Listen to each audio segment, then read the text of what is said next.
actually prescribe for a client like particulars of like eating this much protein, carbs, or fat. We actually start to look at everything they're eating. We kind of want to step into a sustainable plan. So the first thing we do is identify empty calories. Empty calories can be things like sodas or like big coffees like frappuccinos and lattes and stuff, smoothies with excessive sugar and like sweets and alcohol. So you wouldn't believe what just like pulling one or two of those things out of your daily intake will do for your overall calories, because sometimes they have more calories than we think. So after we've done that, the second thing we do is we focus on eating real food. And we do this for two reasons. This is like a longer process. So if a person really relies on like store-bought or box type restaurant food, we work on eliminating like one thing at a time. And why do we do this? Number one, we want those micronutrients. We want those vitamins and minerals from the real food.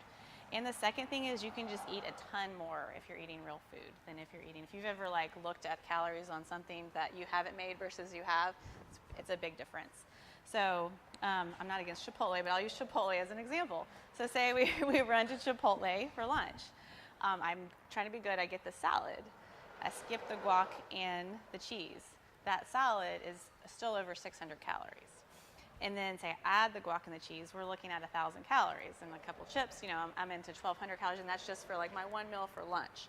And not to say that that's bad all the time, but if for a sustainable plan, if 3 to 4 days a week I made my lunch, I brought that same meal, I'm probably at like 300 or 400 calories. I can then have a snack later in the day. You know, I'm not blowing my calories on one thing. Again, we want this to be sustainable for people. So then maybe Friday you go to Chipotle with your friends, you know, you spring for the guacamole, stuff like that. So now that we've kind of got an idea of like we're eating real food, we start to make our plate. So we have clients use actually their hand to start to understand portions. So like ladies, you can take the palm of your hand, and the palm of your hand is the palm with not including the fingers. And so you want the size and the thickness for your protein. So that's how much protein you would eat. Then you cup your hand, and so that's how much like fruit or starch is like rice you want on your plate. Then you make a fist, and that's your size of vegetables. And then the thumb, that's the size of fat. So notice that's not like a half of an avocado or anything. It's like one chip's worth of guacamole right there. I know, unfortunately. And so men can double that. So it's 2 palms, 2 cups, 2 fists, 2 thumbs for men. And so this is kind of how to start to understand how to create a balanced diet on your plate. And this is breakfast, lunch, and dinner for every meal that you make. Okay? What if you have really big hands? Then you could do more.